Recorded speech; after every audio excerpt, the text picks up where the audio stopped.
नमस्कार दोस्तों, स्वागत है आपका अपने यूट्यूब चैनल स्टडी एचवी में। दोस्तों, आज हम अपनी जो पॉलिटी की सीरीज़ चल रही थी, उसे आगे को बढ़ाएँगे, आगे मतलब क्लास करेंगे। तो ये इसकी क्लास 3 है, 2 क्लास मैं करवा चुका हूँ पहले। जिन्होंने नहीं देखी वो आप जाके देख सकते हैं। और वीडियो अच्छी लगती है तो सब्सक्राइब किया करो और कमेंट्स किया करो और शेयर किया करो वीडियो को, ठीक है? चलते हैं फिर। पहला क्वेश्चन है, भारतीय संविधान की रचना में निम्नलिखित में से किसका सर्वाधिक गंभीर प्रभाव मतलब है? देखो, ब्रिटिश संविधान का हमारे संविधान में प्रभाव है, लेकिन गंभीर या ज़्यादा प्रभाव नहीं है। देखो, मैं इसमें जो भारतीय सरकार अधिनियम है, मैं सीधा आंसर बता देता हूँ, B is the right answer. देखो, भारतीय सरकार अधिनियम 1935 का सर्वाधिक गंभीर प्रभाव मिलता है हमारे संविधान में। लगभग 200 से ज़्यादा अनुच्छेद यहीं से ही लिए गए हैं। 200 से ज़्यादा अनुच्छेद संविधान में यहीं से लिए गए हैं।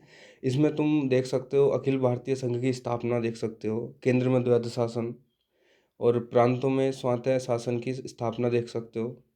और जी, इसमें जो शक्तियों का जो विभाजन किया गया, शक्तियों का विभाजन भी इसी के मतलब अकॉर्डिंग किया गया है, जो तुम्हारा संघ सूची, राज्य सूची और समवर्ती सूची में किया जाता है। संघ सूची के बारे में आप जानते ही होंगे। संघ सूची वो होती है जिस पर केंद्र सरकार मतलब जिन विषयों पर केंद्र सरकार कानून बनाती है, और राज्य सूची पर राज्य सरकार और समवर्ती सूची में दोनों ही बना सकती हैं।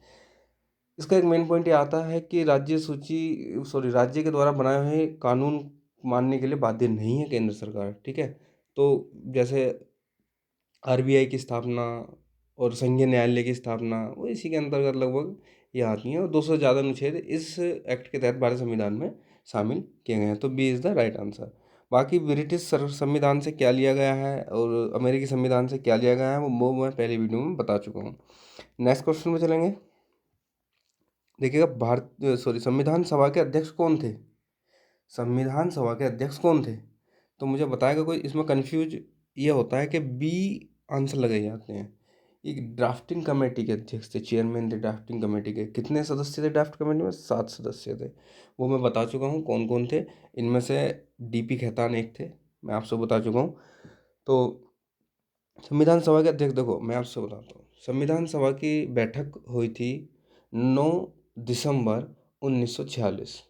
9 दिसंबर 1946 को जो बैठक हुई थी, पहली बैठक जो हुई थी, तो इसके जो अध्यक्ष चुने गए थे अस्थायी रूप से, सच्चिदानंद सिन्हा को अस्थायी रूप से अध्यक्ष चुना गया था।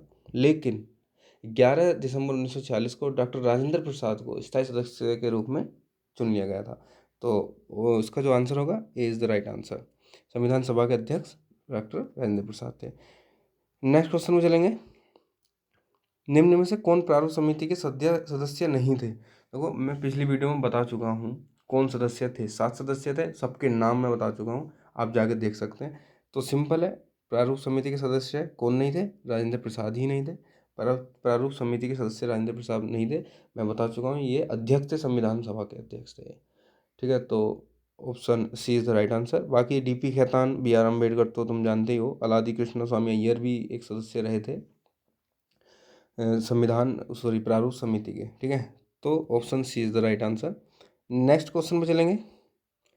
निम्न में से किसके द्वारा संविधान के उद्देश्य संकल्प लाया गया था? देखो, ये क्वेश्चन तुम्हारा जो उसका पीईटी का हुआ था, यूपी ट्रिपल एससी का, उसमें ये क्वेश्चन आया था।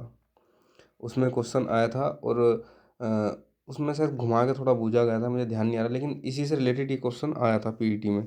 तो देखो, इसका जो राइट आंसर होगा A is the right answer. जो उद्देश्य संकल्प लाया गया था वो पंडित जवाहरलाल नेहरू जी के मतलब सलाह से ये लाया गया था। तो option A is the right answer. बाकी राजेंद्र प्रसाद जी को मैं बता ही चुका हूँ। और बी एन राव, देखो बी एन राव कौन थे मैं आपसे बताऊँ। बी एन राव जो संविधानिक सलाहकार थे, ये संविधान सभा के संविधान की जो रचना के समय ये संविधान सभा के संवैधानिक सलाहकार के रूप में इन्होंने कार्य किया था। नेक्स्ट क्वेश्चन चलेंगे। संविधान सभा ने राष्ट्रीय गान को कब अपनाया था? देखो, बहुत ही प्यारा क्वेश्चन है, बहुत ही प्यारा क्वेश्चन है। यहाँ से क्वेश्चन बनता है और यहाँ से मोस्टली कन्फ्यूजन पैदा हो जाती है बहुत ज़्यादा। तो मैं आपको बता देता हूँ एकदम मतलब बिना टाइम ख़राब किए। इसका आंसर 24 जून 1950 यहाँ लिखा हुआ है, लेकिन ये होना चाहिए था 24 जनवरी। ये गलत हो गया थोड़ा सा। तो 24 जनवरी 1950 यहाँ होना चाहिए था। तो हमारे संविधान सभा ने राष्ट्रीय गान को 24 जनवरी 1950 को अपनाया था। ये किसके द्वारा लिखा गया था? ये रविंद्रनाथ टैगोर जी के द्वारा लिखा गया था, और ये मूल रूप से ये बांग्ला भाषा में लिखा गया था, मैं आपसे बताऊं, ठीक है। और 24 जनवरी 1950 को संविधान सभा ने इसे अपनाया था। तो इसका जो राइट आंसर होगा मैं लिख देता हूँ यहाँ, जो ये जून नहीं है, इसको जनवरी कर लेंगे, 24 जनवरी, ठीक है, 24 जनवरी को अपनाया गया था। नेक्स्ट क्वेश्चन है, संविधान में आपातकाल का प्रावधान कहाँ से लिया गया है? तो बड़ा प्यारा ही क्वेश्चन है। यहाँ मैं आपसे बताता हूँ, देखो, भारत सरकार अधिनियम से भी यहाँ से कुछ प्रावधान लिए गए हैं और जर्मनी से भी यहाँ से कुछ प्रावधान लिए गए हैं, लेकिन मोस्टली हम पढ़ते हैं जर्मनी, ठीक है। तो इसका जो मैं आपसे बताऊँ, दो आंसर इसके हो सकते हैं। अधिनियम 1935 से भी कुछ प्रावधान लिए गए हैं आपातकाल के, और जर्मनी से भी लिए गए, जर्मनी के वाइमर संविधान से भी कुछ लिया गया है, ठीक है। तो दोनों आंसर कह सकते हो इसके, लेकिन अब इनमें से ये तो मैंने रख दिया, लेकिन जब एग्जाम में आएगा तो इनमें से कोई सा एक बना के दे दिया जाएगा। नेक्स्ट क्वेश्चन चलेंगे, ब्रिटेन से बताया, अमेरिका से मैं बता चुका हूँ। नेक्स्ट क्वेश्चन पर रखेंगे, चलेंगे, सार्वभौमिक वयस्क मताधिकार यह दर्शाता है कि भारत एक कैसा देश है? देखो, हमारा देश एक लोकतांत्रिक है, हमारा देश एक लोकतांत्रिक है। यहाँ लोगों के द्वारा वोट दिया जाता है और अपना प्रतिनिधि चुन लिया जाता है, ठीक है। तो जाहिर सी बात है, इसका आंसर बी होगा, ठीक है। तो वयस्क मताधिकार ये वोट से रिलेटेड है, जो 18 साल से ऊपर होते हैं वो वोट डाल सकते हैं, ठीक है। तो हमारा जो भारत है वो लोकतांत्रिक है, तो B is the right answer. Next question चलेंगे, भारत में किस प्रकार का लोकतंत्र, यार देखो मैं भी बताया था, भारत में किस प्रकार का लोकतंत्र है? एक प्रतिनिधिक लोकतंत्र है, ना तानाशाही है। अच्छा, अब लोकतंत्र भी दो प्रकार से होते हैं, लोकतंत्र भी दो प्रकार के होते हैं। लोकतंत्र मैं कह सकता हूँ, एक तो प्रत्यक्ष लोकतंत्र होता है और एक होता है अप्रत्यक्ष लोकतंत्र। अब प्रत्यक्ष लोकतंत्र में क्या होता है? प्रत्यक्ष लोकतंत्र में जनता का जो नीतिगत कार्य होते हैं सरकार के, उनमें सीधा मतलब रोल होता है। लेकिन अप्रत्यक्ष लोकतंत्र में क्या होता है? एक जनता के द्वारा प्रतिनिधि चुना जाता है। जैसे प्रत्यक्ष लोकतंत्र का मैं सिंपल सा एक एग्जांपल बताऊँ, स्विट्जरलैंड। स्विट्जरलैंड है इस प्रत्यक्ष लोकतंत्र का उदाहरण। और अपने भारत में अप्रत्यक्ष लोकतंत्र है, मैं आपसे बताता हूँ, प्रतिनिधि हमारे द्वारा चुना जाता है, जनता के द्वारा, और वो ही जो सरकार के नीतिगत कार्यों में अपना भागीदारी पेश करता है। तो B is the right answer. तो किस प्रकार का लोकतंत्र है? प्रतिनिधिक लोकतंत्र हमारे देश में है, ठीक है। लोकतंत्र के बारे में बता चुका हूँ। लोकतंत्र की डेफिनेशन भी अमेरिका के राष्ट्रपति थे अब्राहम लिंकन, उन्होंने दी थी कि जनता का, जनता के लिए, जनता के द्वारा, ठीक है। नेक्स्ट क्वेश्चन में चलेंगे, भारत के अंतरिम संसद में कितने सदस्य थे? देखो, बड़ा प्यारा क्वेश्चन है, भारत के अंतरिम संसद में कितने सदस्य थे?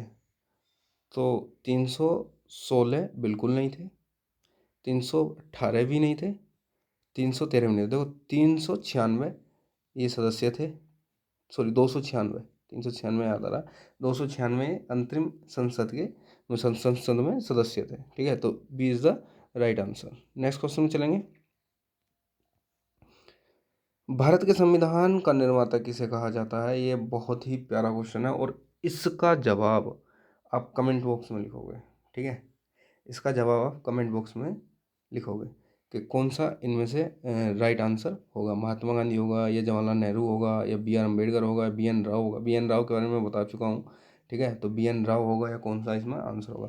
तो इसका कमेंट आप लिखेंगे कौन है, और डिटेल में थोड़ा सा आप लिखोगे तो काफ़ी अच्छा रहेगा, कोई क्वेश्चन आप भूल नहीं पाओगे जल्दी से, ठीक है। एक क्वेश्चन के साथ साथ बहुत सारी चीज़ें आपको सीखने को मिल सकती हैं। तो बस आज के लिए इतना ही।